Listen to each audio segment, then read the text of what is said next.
Sud Radio, les clés d'une vie, Jacques Pessis. Sud Radio, les clés d'une vie, celle de mon invité. Diriger des journaux vous a permis de parler de tout, sauf de vous-même. Vous avez également multiplié les chroniques gastronomiques. Vous allez vous mettre aujourd'hui à table à ce micro, mais moralement, à l'heure de la sortie de vos mémoires. Bonjour Maurice Baudouin. Bonjour Jacques. Alors, on connaît votre nom parce qu'on l'a vu dans les journaux, mais finalement, vous n'avez jamais parlé. Vous avez toujours été un directeur de journal secret. Et là, vous publiez La France à ma table chez Plomb, un livre où vous racontez votre parcours. Alors, on va évoquer ce parcours à travers des dates clés. C'est le principe de l'émission. Et la première que j'ai trouvée vous concernant, Maurice Baudouin, c'est le 11 juin 1955. Écoutez. Nous sommes le 11 juin 1955. Dans l'après-midi. Les 24 heures du Mans, avec un accident, la voie de la Mercedes pilotée par Pierre Levègue est projetée dans la foule, 85 morts et un spectacle de fin du monde. Et vous l'avez vécu. Oui, en effet, j'étais à ce moment-là, je travaillais au journal Radar, qui a disparu depuis. Et les 24 heures du Mans se déroulaient dans l'après-midi. Et j'étais au journal sur le coup de 11h30 du soir pour boucler le journal et qui paraissait début de la semaine suivante.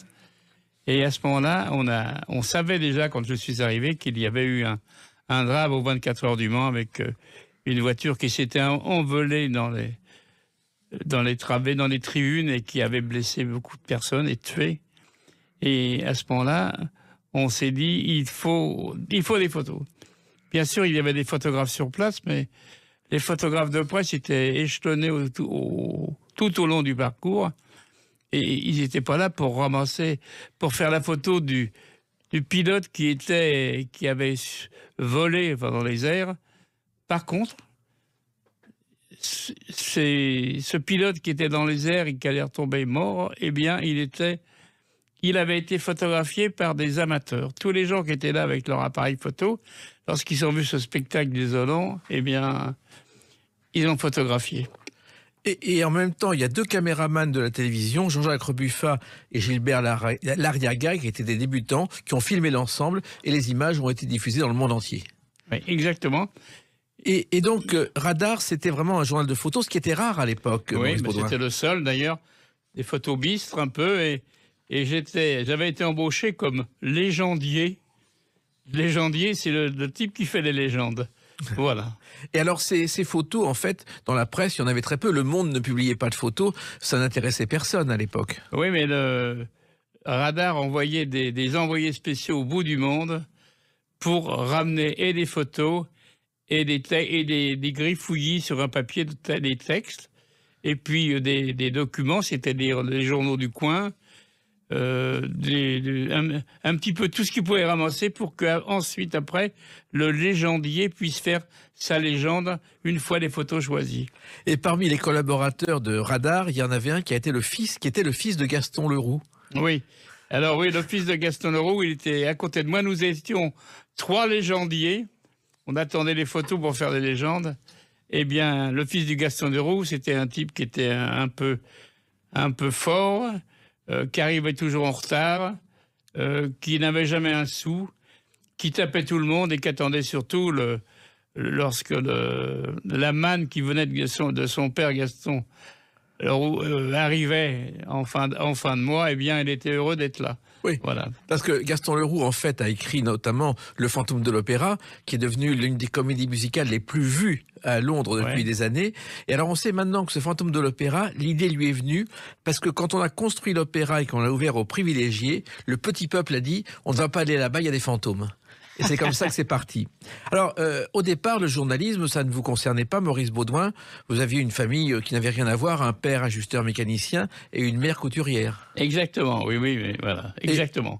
Et c'était une vie très modeste. Et j'avais des parents modestes, mais que j'adorais. C'était la guerre, il n'y avait pas grand-chose à manger. C'était des souvenirs, mais c'était des bons souvenirs parce que on était une famille unie, sympathique. Mon père savait pas quoi faire pour moi déjà, et moi je rêvais je savais pas trop quoi faire. J'avais été un peu à la faculté de droit.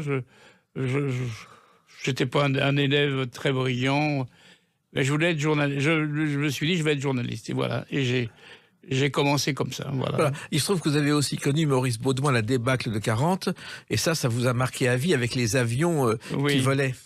J'ai connu la débâcle, mais vraiment pas comme spectateur, comme acteur. Nous étions réfugiés chez un cousin, Auguste, à Givrennes, dans le Loiret, et nous sommes partis en exode avec sa voiture, parce qu'il avait une belle voiture dont il servait pour aller tous les ans à la foire de Paris. Ensuite, il avait 2 charrettes, dont une attelée avec un bœuf. Et alors, la charrette était pleine de tous des matelas, des livres, pas des livres, non, un canapé, une armoire, des poules, des lapins. Enfin, c'était quelque chose qu'on s'imagine pas. Et on est parti sur la route et il y avait à ce moment-là des milliers de voitures, de chars à bœufs, de voitures tirées par des chevaux, et puis quelques voitures automobiles. Et nous marchions en direction du sud, sans savoir où aller. Et nous étions bombardés par les troupes, par les Américains, parce que les Allemands avançaient. Et j'ai vu les Allemands arriver devant nous, devant notre voiture, devant notre carriole avec le boeuf qui la tirait. Ils sont arrivés, ils nous ont doublés. Et là, notre exode était fini. Et vous avez fini la guerre à Courbevoie d'abord, et ensuite dans le Loiret. Et puis un jour, vous avez vu des GI débarquer. Voilà, oui, j'étais avec une jeune copine. On avait été se balader un peu au bord, sur la route. Et d'un seul coup, il y a une Jeep qui est arrivée. On ne savait pas que c'était une Jeep, avec deux soldats dedans. On a vu que ce n'est pas des soldats allemands, parce que ce n'était pas le même casque. Et c'était moins impressionnant et moins horrible. Et ils nous ont donné des chewing-gums. Parce que les GI, quand ils débarquaient en France et qu'ils se baladaient, qu'ils avançaient, eh bien, ils distribuaient des bonbons, des friandises aux gens qu'ils allaient libérer. Voilà. Donc, c'est un souvenir, cette voiture avec d'autres GI sur un petit pont. Et autour, il y avait des tourbières, donc c'était un paysage assez sinistre. Eh bien, j'en ai un souvenir très précis. Voilà. Et vous avez aussi le souvenir de votre père qui, à la Libération, se retrouve parmi ceux qui doivent s'occuper des collabos, et notamment le maire de la commune. Bon, et mon père était donc, faisait partie du mouvement de libération nationale, un mouvement de résistance, et il a été chargé par la direction de ce mouvement d'aller arrêter le maire de Courbevoie, M. André Grisoni, qui était un député, collaborateur notoire, et lui qui lui servait de chauffeur quelquefois pendant la semaine, il a eu le courage d'aller l'arrêter au nom de la résistance. Voilà. Et puis vous avez vu aussi les femmes tondues, les fameuses femmes tondues, Maurice Baudouin. Là j'ai vu, c'était quelque chose d'horrible. Voilà, tondu, parce que les gens étaient aguichés pour les insulter, pour leur cracher dessus. C'était un spectacle de désolation, vraiment, qui n'est pas digne d'un être humain, quoi, voilà. Même s'il a fauté. Et puis, vous avez rallié De Gaulle et vous avez même rencontré Maurice Baudouin, le général De Gaulle. Ah oui, je l'ai rencontré, oui. Ben j'étais un gaulliste fervent, des gaullistes pendant la guerre, mais enfin, c'était facile. Et lorsque le général De Gaulle a lancé le RPF, le Rassemblement du peuple français, je me suis précipité rue Taitbout, où il y avait une antenne, pour adhérer. Et ensuite, j'ai milité, j'ai collé des affiches, et j'ai eu une progression incroyable dans la région où j'habitais, à Courbevoie, Neuilly, Asnières, et j'ai été nommé après délégué national de cette... alors que j'avais 19 ans, de ce coin de Paris. Voilà. Et le De Gaulle, vous l'avez rencontré un jour, il vous a appelé le compagnon Baudouin. Voilà, oui, parce que alors que nous étions à Paris, l'organisation avait affrété un train pour aller à Toulon. Pourquoi Toulon, je ne sais pas. Mais en fait, je me suis retrouvé pas loin des bateaux, et de ce qui restait de la flotte, puisque la flotte s'était sabordée. Et là, on était en ligne pour être présentés, les gens qui avaient fait quelque chose pour être présenté au général de Gaulle. Et là, le général de Gaulle s'est approché de moi, on était en ligne, et elle m'a dit « Bon, merci, compagnon Baudouin ». Et ensuite, après, les compagnons de Gaulle étaient tous des compagnons. On ne disait pas les copains, on parlait d'un militant gaulliste, c'était compagnon. Et puis, un jour, il y a une petite annonce pour vous qui a tout changé. Une petite annonce dans un journal demandant un rédacteur. Oui, alors, il y a un journal qui a demandé, dans le journal de ce soir, qui était un quotidien, surtout du Parti communiste, du soir, qui était concurrent de France Soir, qui existait déjà. Eh bien, je cherchais donc du boulot, je regardais les annonces, et je vois recherche rédacteur cantonal. C'est la première fois que je voyais ce truc-là. Et j'ai eu un problème parce qu'au moment où j'étais convoqué, eh bien, j'ai été convoqué également pour une période militaire. Donc, j'étais obligé de répondre pour la période militaire. Et à ce moment-là, je venais de me marier et j'ai envoyé ma jeune femme qui avait 19 ans à l'époque. Je l'ai envoyée à ma place. Je lui ai dit, tu vas à ma place et puis tu dis que ton mari, c'est un type formidable, qu'il est prêt à travailler, voilà. Et ma foi, eh bien, je sais pas ce qu'elle lui a raconté, je ne l'ai jamais su, je ne le saurai jamais. Et eh bien, j'ai été embauché, mais Robert Hersan, qui était son interlocuteur, eh bien, au lieu de me donner un canton à m'occuper, il m'en a donné 2, en disant, c'est pour la peine qu'il arrive en retard, il aura 2 cantons. Voilà. Et voilà comment tout a commencé. Ça a continué, on en parle dans quelques instants avec une autre date, le 18 avril 1957. A tout de suite sur Sud Radio avec Maurice Baudouin. Sud Radio, les clés d'une vie, Jacques Pessis. Sud Radio, les clés d'une vie, mon invité Maurice Baudouin, qui a été fondateur du Figaro Magazine, qui a dirigé d'autres journaux et qui publie ses mémoires, La France à ma table, car il était aussi chroniqueur gastronomique chez Plomb.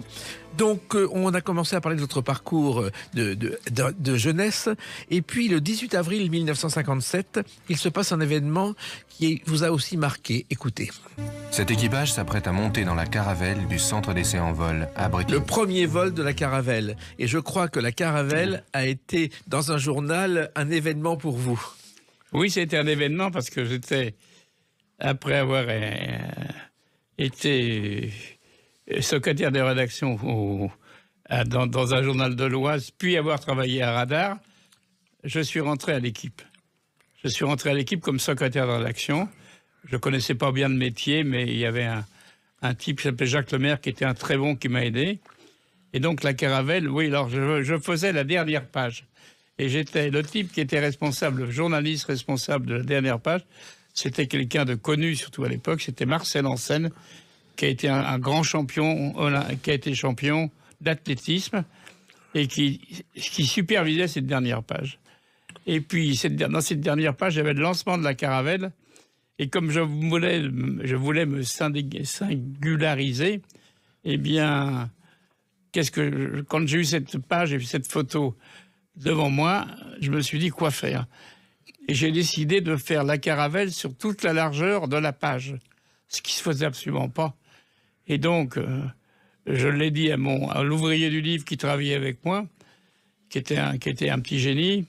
Et quand il avait ma maquette, il m'a dit, dis donc, je lui ai dit, tu peux faire ça? Il me dit, bien sûr. Et donc, on a eu une photo énorme dans la page, ce qui se faisait absolument pas à l'époque. Donc, j'ai un peu révolutionné la mise en page. Je croyais que je m'y connaissais beaucoup. En fait, j'y connaissais rien. J'étais un amateur. Mais comme j'étais amateur, j'ai pris tous les risques en faisant ça. Et ça a été beaucoup, beaucoup apprécié de la direction. Et le directeur du journal, qui s'appelait Jacques Godet, très connu puisque c'était le directeur du Tour de France également, eh bien, il est monté de son deuxième étage pour me dire merci et me féliciter. Voilà. Et puis la Caravelle, il faut le savoir, qui s'appelait au départ Alsace. C'était le premier nom.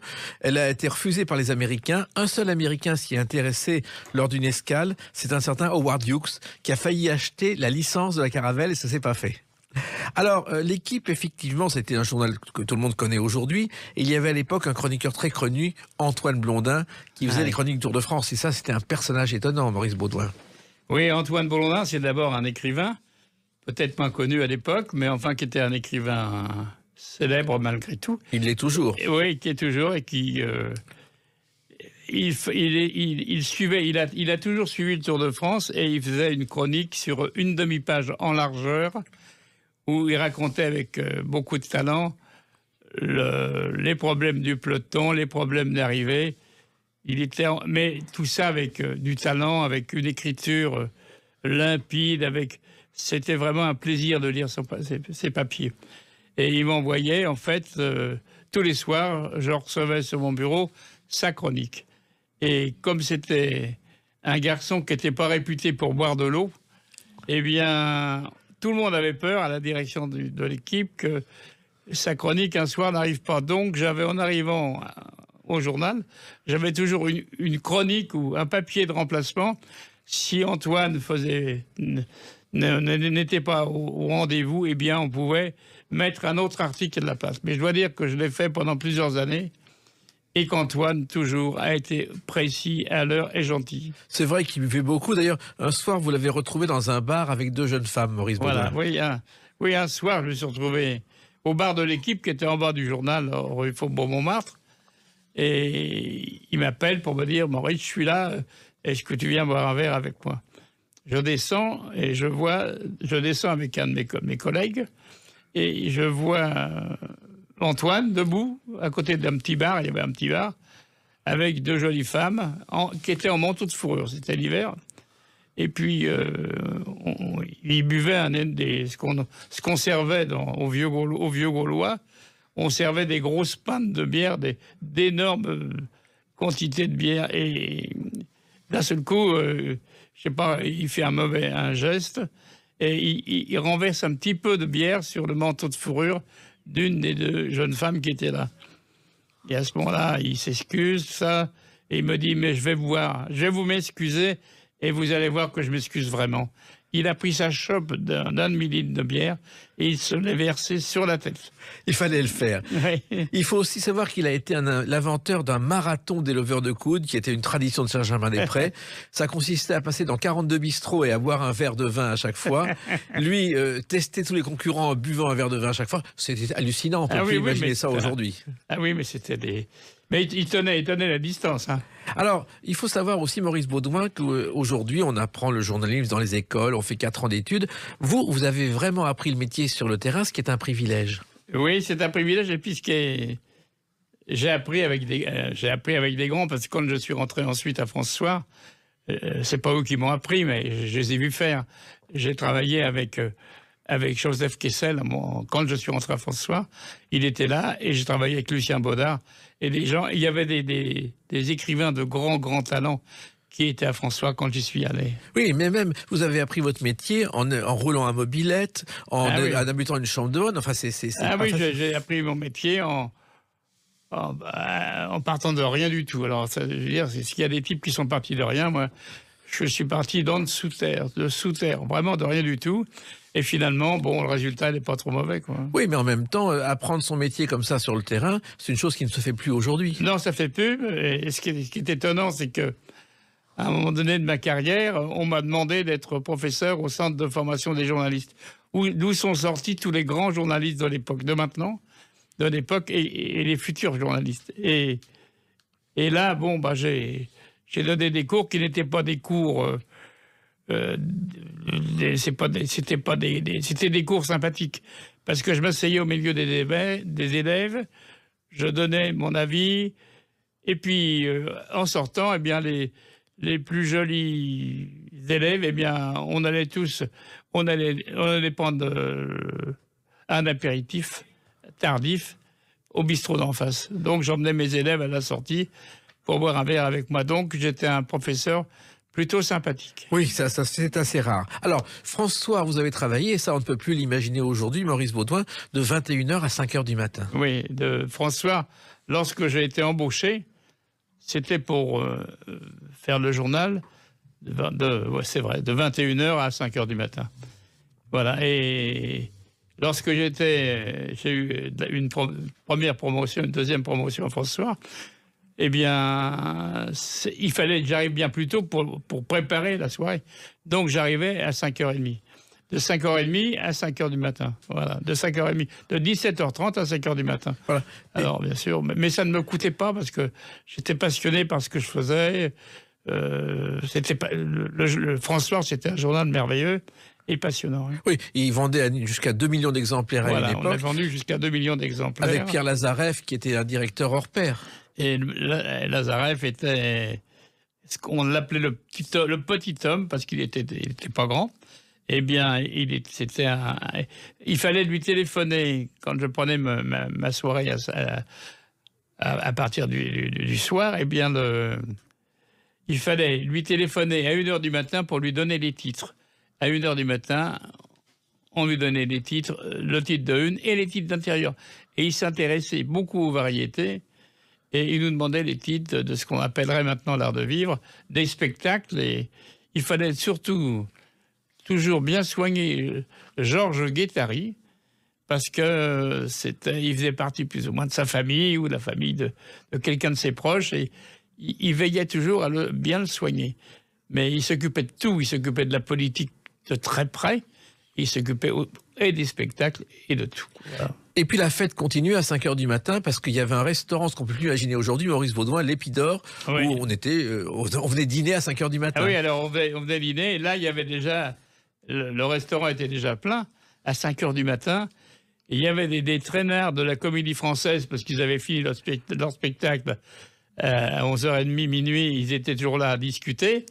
Il y avait des chanteurs, il y avait de tout, il y avait des jeunes premières ou des jeunes vedettes qui pensaient rencontrer des gens importants et qui se disaient on va aller dîner là-bas. C'était des choses mais incroyables. À 5h du matin, le restaurant était entièrement plein. Oui, ce qu'on ne peut plus imaginer aujourd'hui non plus. Non, c'est pas possible. Alors, une autre date importante dans votre vie, c'est le 19 mai 2000. On en parle dans quelques instants sur Sud Radio avec Maurice Baudouin. Sud Radio, les clés d'une vie, Jacques Pessis. Sud Radio, les clés d'une vie, mon invité Maurice Baudouin, auteur de La France à table chez Plon. Alors, vous êtes journaliste, on a parlé de vos débuts à France Soir, à l'Équipe, et puis vous avez toujours été un homme discret, et jusqu'au 19 mai 2000, qui est votre seule télé, d'après les archives, vous évoquez la liberté de la presse à propos d'un article controversé du Figaro Magazine sur Si Ahmed Rezela, un tueur en série. Et vous vous souvenez de cette interview ? Je m'en souviens, bien sûr, oui. Oui, c'est que ce collaborateur qui a été ensuite au point est arrivé à pénétrer dans la cellule de ce tueur en série. Ce tueur en série. Je ne dirai pas comment, parce que c'est pas possible. Mais il est arrivé à rentrer comme membre de la famille, et il a pu interviewer Rezela d'une façon. C'était pas facile parce que quand il rentrait il pouvait pas prendre de notes. Donc il allait aux toilettes tous les quarts d'heure et là il recopiait les paroles du prévenu. Donc il a répété. Et donc on est sorti dans le Figaro Magazine avec un papier qui était un papier terrible, papier canon. Et j'ai été convoqué d'ailleurs. J'ai eu la visite 8 jours après d'un colonel de gendarmerie qui venait demander des explications comment on avait fait pour entrer dans des explications comment on avait fait pour avoir cette interview, voilà. Et effectivement, le Figaro Magazine, c'est un de vos enfants. En fait, le Figaro Magazine que tout le monde connaît aujourd'hui, vous avez inventé la maquette avec son éditeur, Robert Hersan, sur la moquette de son appartement. Exactement. Parce que j'ai eu un atout magistral avec Robert Hersan quand il m'a... D'abord, Robert Hersan, c'est lui qui m'avait engagé à l'Oise Matin mais tout début. Je l'ai jamais revu. Si... un jour, il avait invité les trois personnes qui étaient parties dans la campagne de l'Oise sur une mobilette et qui étaient arrivées à quelque chose 2-3 ans après. J'en faisais partie. J'étais parmi les 3 qui avaient réussi à s'en sortir. Et Je sais plus. Et puis donc sur la moquette Oui, alors lorsqu'il a essayé de me récupérer après. J'étais à ce moment-là rédacteur en chef d'un journal de télé qui s'appelait Télémagazine. Qui a été l'ancêtre des journaux de télé. Oui, tout à fait. C'était le premier journal de télé. Et puis, il m'a appelé 2-3 fois. Je ne sais pourquoi, enfin, il m'appelait. Et puis, lorsqu'il a lancé il a d'abord racheté Paris-Normandie, ensuite il a racheté le groupe Figaro, qui était à ce moment-là dans un état un peu déplorable. Il l'a racheté et il m'a fait signe. En souvenir de l'Oise Matin. L'Oise Matin, c'était 25 ans avant. Et puis, il avait dû apprécier ce que je faisais. Et puis là, il m'a embauché lorsque je lui ai dit... il n'avait pas encore racheté le Figaro, il n'avait racheté que Paris-Normandie.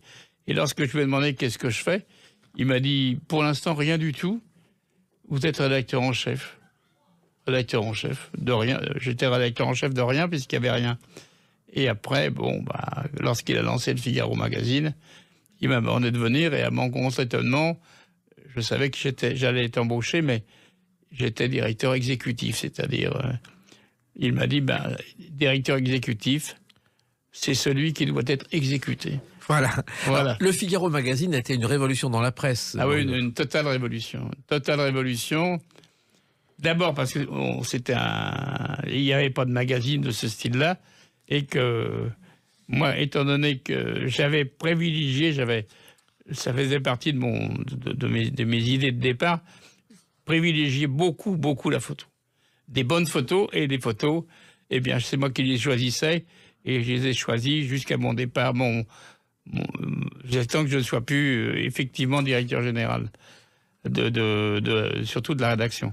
Ça a été un immense succès, le Figaro Magazine. C'était un immense succès.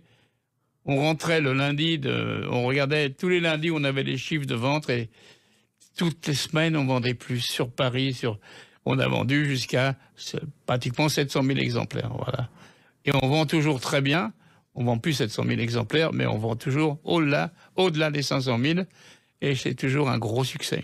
Et la presse, justement, du week-end, à l'époque, c'était pas une évidence. Non, il y avait rien, mais Robert Hersan voulait un journal où il y ait de tout.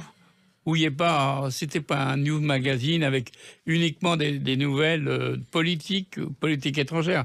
Il voulait 3 parties, l'actualité, ensuite la culture, et ensuite un truc qui n'existait nulle part, c'était l'art de vivre. L'art de vivre qui était très large et dont je m'occupais particulièrement, et qui était une révolution parce qu'il y avait de l'art de vivre nulle part, voilà. Et puis, au départ, Robert Hersan a été très critiqué en permanence, parce que c'était lui comme vous, un homme secret, qui ne répondait jamais. Oui, non, il répondait pas. D'abord, il disait pas ce qu'il voulait faire, et puis c'était pas un beau parleur, donc. Mais c'était un type qui connaissait la presse comme j'ai rencontré personne d'autre à ce niveau-là. Il savait. Il savait écrire, il savait faire une mise en page, il savait choisir une photo, il savait tout faire. Il savait comment sortait le papier d'une imprimerie. Si la rotative avait 2, 3, 5 sorties, comment ça marchait, il connaissait tout. Donc, on pouvait pas être meilleur que lui, surtout dans le détail, on ne pouvait pas être meilleur que lui. Il connaissait tout. Et vous avez travaillé avec Louis Pourwells, qui était le directeur. Et j'ai travaillé avec Louis Pourwells, qui était l'intellectuel qui a fait venir, qui connaissait l'écrivain, qui avait une culture énorme et qui a fait du journal un journal à la fois de dépaysement et culturel. Alors, il y avait un collaborateur qui s'appelait Jacques Bergier, avec qui il avait écrit Le Matin des Magiciens. Oui. Bergier était un personnage extraordinaire qu'on retrouve dans Tintin, dans Vol 714 pour Sydney, mais également dans Le Voyageur du Mésozoïque de Franquin, où il est un professeur Scratch. Oui. C'est très connu. Et c'est un type, quand on le voyait, moi je l'ai croisé à la radio plusieurs fois, on savait rien qu'à sa chemise ce qu'il avait mangé à midi. C'était un personnage totalement ubuesque. Qui était le contraire de Powell, qui était un type très élégant et quand il a été élu à l'Académie des Beaux-Arts, eh bien, il allait, quand il y avait une soirée, il allait s'habiller. On avait dans les locaux du Figaro Magazine, nous avions une douche pour tous les deux. Et le soir où il sortait, où il était en académicien, il allait prendre sa douche, s'habiller, et puis il poussait à ma porte et il disait, pour me demander mon avis, il ne me le demandait pas, mais je lui disais très bien, vous êtes superbe. En plus, le poète, c'était un type très grand, beau mec, beau type, vraiment beau gosse. Et il en imposait vraiment avec son habit. Et puis il y a une série qui a marqué le Figaro Magazine et l'histoire de la presse, 5 filles sur un bateau. Chaque été, on voyait des filles sublimes sur un bateau au large. Et ça, c'est aussi une invention du Figaro Magazine.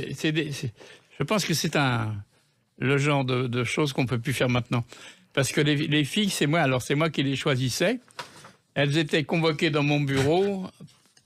Mon assistante les priait d'enlever leur soutien-gorge. Je veux dire, on se rend pas, on se dit que c'est pas possible maintenant, parce que une petite séquence, il y avait une séquence où ces filles étaient la poitrine à l'air. Donc, et j'avais dit à Robert Hersan qui supervisait tout ça, j'avais dit, vous pensez que c'est bien? Il m'a dit oui, sur mon bateau, toutes les filles ont la poitrine à l'air, donc vous allez faire pareil. Alors donc voilà, donc. On a connu et lorsqu'on a voulu, j'avais fait la critique dans la première partie que c'était pas très crédible. Donc je lui ai dit il faudrait authentifier. Et je lui ai dit je connaissais rien du tout à ce domaine de la navigation, mais je lui ai dit pourquoi pas Florence Artaud. Il me dit mais on l'a fait. Je l'ai convoqué, j'ai convoqué son père, sa mère et elle. Ils m'ont tous dit non. Et je lui avais dit à ce moment-là, vous manquez peut-être de charme pour le faire. Hein. Est-ce que vous me permettez de le faire à mon tour? Je suis rentré dans mon bureau. J'ai demandé à mon assistante, appelle-moi une fille qui s'appelle Florence Artaud. Je ne savais pas le téléphone, rien. Je ne sais pas comment elle s'est débrouillée, mais 10 minutes après, j'avais Florence Artaud au téléphone. Et elle me dit oui, je sais, je n'ai pas accepté. Je lui dis, mais venez au moins jusqu'à moi, venez... Prenez un taxi, venez me voir. Et bien, elle est venue. Et ça a marché. Et ça a marché. Et puis, il y a quelqu'un d'autre aussi que vous avez bien connu dans le genre séducteur, écoutez sa voix. C'était plutôt une allusion à un vers de Corneille qui est Jean d'Ormesson. Jean d'Ormesson, directeur du Figaro, mais qui ne suivait pas l'actualité. Mais en revanche, il suivait les jeunes filles de façon habile. Jean, c'était un séducteur. Les yeux bleus, ça marche. Ses yeux bleus, lui, marchaient bien. Vous avez vu une scène un jour de votre bureau qui vous a fasciné. Je l'ai vu. Il sortait, il était venu me saluer en passant devant mon bureau, qui donnait au-dessus du garage du Figaro. Et en face, il y avait son garage. Il avait un garage pour lui tout seul, avec sa Mercedes décapotable. Intrigué, il sort de mon bureau, il descend, il y avait un étage à descendre, et je le vois rentrer dans son garage, il sort la voiture, je le regarde toujours, intrigué, et à ce moment-là, sur le bateau qui était devant le parking, une petite voiture avec une jeune femme devant. Et d'un seul coup, je pense que dans son rétroviseur, il a vu cette jeune femme.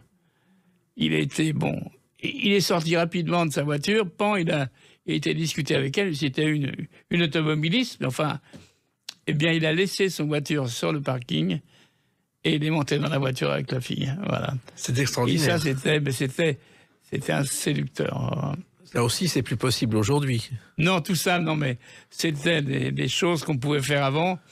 On ne peut plus rien faire maintenant. Voilà. Mais vous vous rendez compte que vous avez vécu une époque privilégiée, Maurice Baudouin? Ah oui, je suis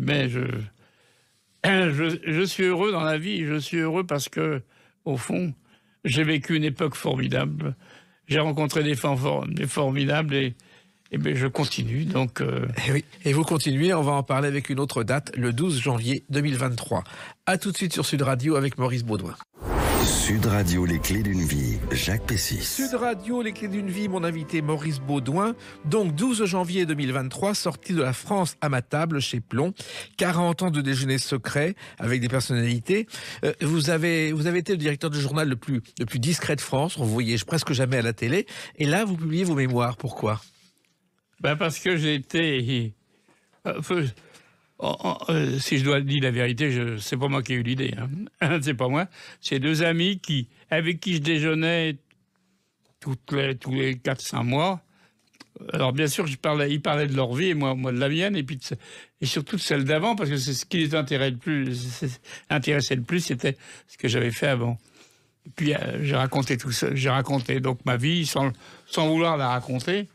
Et puis l'un de ses amis qui était également éditeur m'a dit il faut raconter. Alors, je lui ai dit ça n'intéresse personne. Puis finalement, on m'a poussé aux fesses et puis je me suis mis à commencer à écrire et j'ai continué et puis voilà. Et puis après, et puis en dernier lieu, j'ai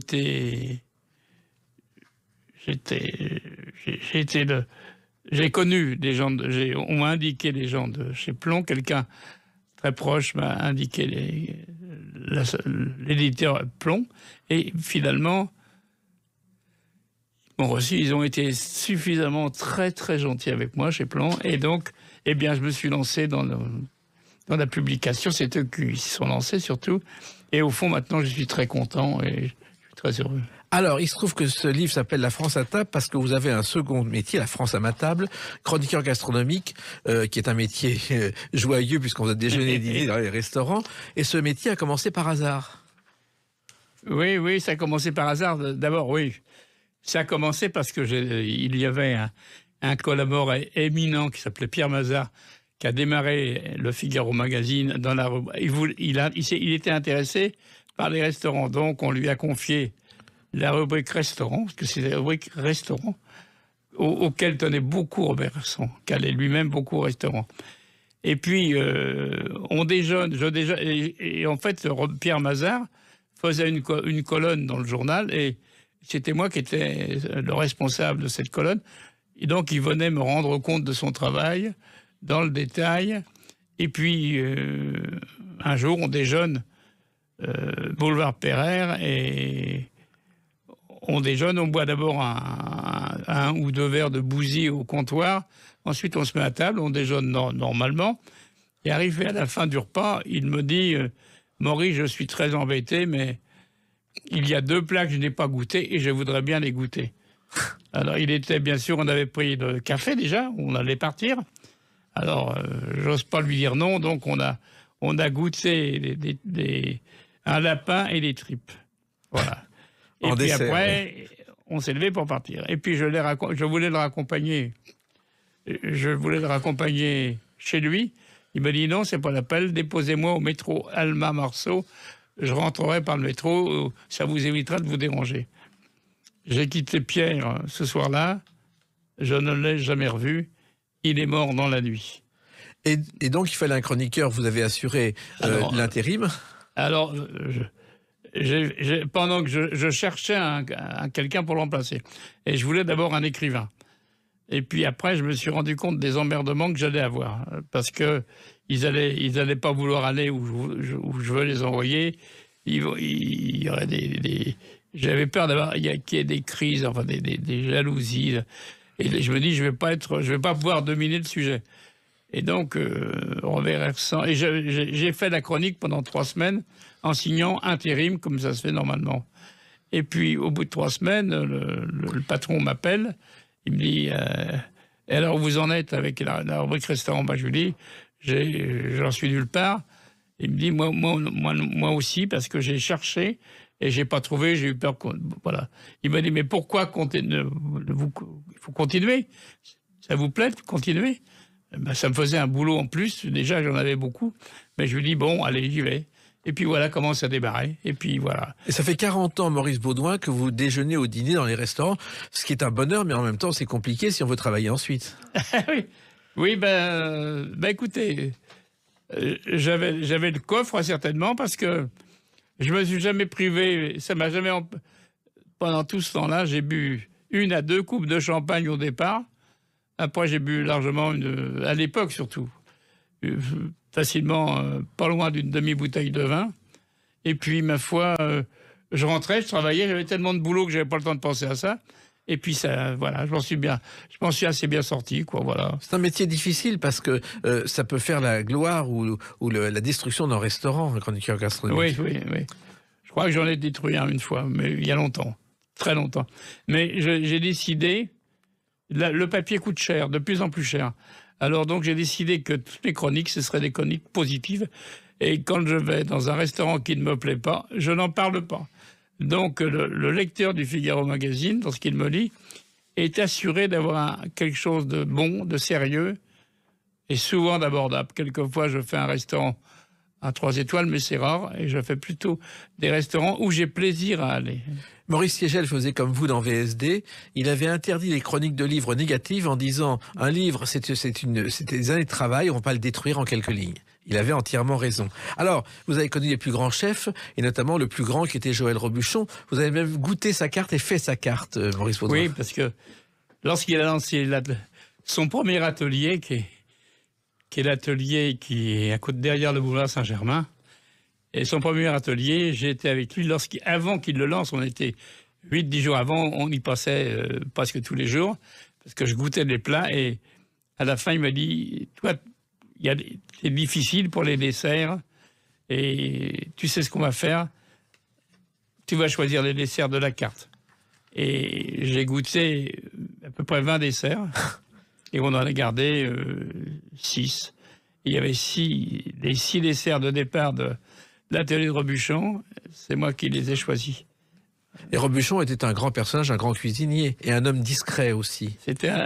C'était un homme discret, c'était un type merveilleux. C'était un type qui avait un immense talent. Un type qui avait démarré le travail à 13 ans, qui était très fier d'être compagnon du Tour de France, et ensuite meilleur ouvrier de France. Et il était très fier de ses distinctions, et c'est un type... Ce qui est incroyable, c'est que ce type qui avait démarré à 14 ans avec une culture élémentaire, il savait ensuite s'exprimer, prendre la parole d'une façon très brillante. Et donc, c'était les très grands cuisiniers, au fur et à mesure qu'ils vieillissent, ils sont obligés de se cultiver. Et quand on écoute, par exemple, parler Guy Savoy, eh bien, il sait s'exprimer. Voilà. Et puis, il y a une restauratrice que personne ne connaissait, et grâce à vous, non seulement elle a été connue, mais Jacques Chirac, à la mairie de Paris, a organisé un dîner à son honneur, c'est Adrienne, la vieille. Ah oui, la vieille. On l'a vu à la télévision souvent. La vieille, elle était à la télé, elle avait des pages cuisine dans le Figaro. Eh bien, c'est moi qui l'ai déniché et qui l'ai lancé, parce qu'à l'époque, je connaissais vraiment des gens très importants. Je connaissais des gens de radio, je connaissais tout le staff d'Air France, et je lui ai amené tout le monde. Et à la fin, la dernière fois que j'ai déjeuné chez la vieille, il n'y avait plus de place, et je me disais, je lui dis, je vais partir puisqu'il n'y a pas de place. J'ai bu un verre de champagne au bar, et à la fin, elle me dit, non, tu ne veux pas partir, hein, il faut que je te trouve quelque chose. Et à une table tout à côté d'où j'étais, il y avait... Michel Serrault. Voilà, Michel Serrault,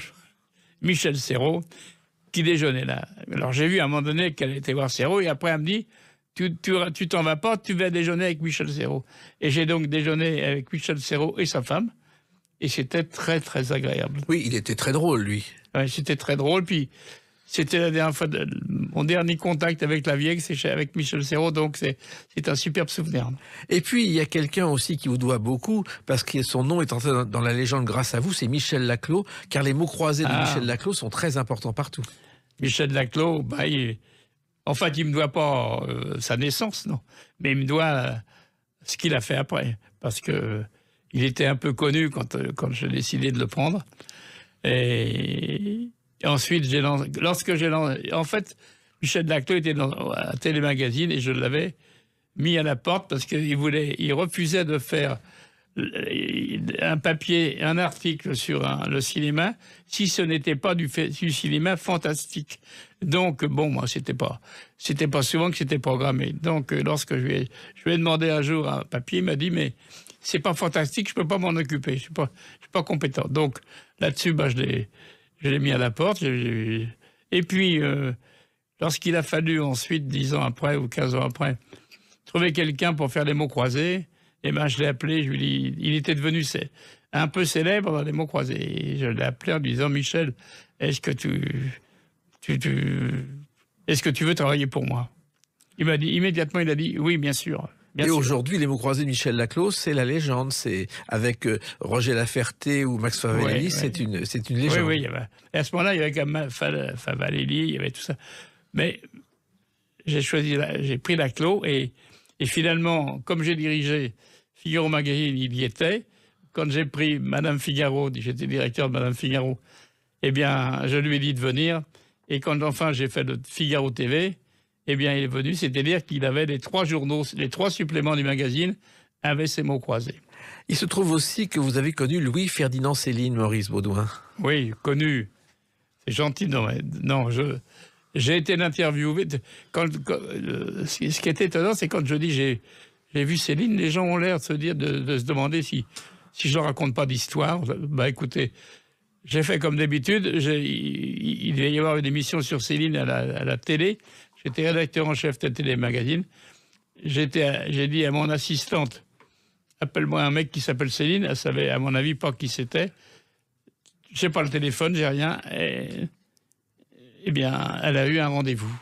Comme ça. On me dit que c'était difficile. Bah oui, mais moi, c'était très facile. J'ai eu le rendez-vous avec Céline, et puis je suis arrivé à Meudon, et puis après, j'étais... Bien sûr, je ne l'ai pas... Je raconte, je n'ai pas questionné sur les événements, sur la guerre, sur sa façon de se conduire, de ce qu'il avait écrit. Et je n'avais pas... Et je me demandais bien ce que j'allais lui raconter. Et puis, à un moment donné, j'ai réfléchi, je me dis, bon Dieu... Je savais que dans les livres que j'avais lus, il parlait beaucoup de Courbevoie. Et Courbevoie, j'ai habité à Courbevoie jusqu'à 24 ans. Et je connaissais tout le coin. J'aurais pu être maire de Courbevoie parce que je faisais de la politique. Et je lui ai dit... lorsque Céline parle de Courbevoie, il dit toujours la rampe du pont. Parce qu'à la rampe du pont, c'était le bout d'une rue qui allait au pont de Guy. Et la rampe du pont, je le connaissais bien. C'était un vieux quartier, très vieux. Et j'y passais assez souvent. Et j'ai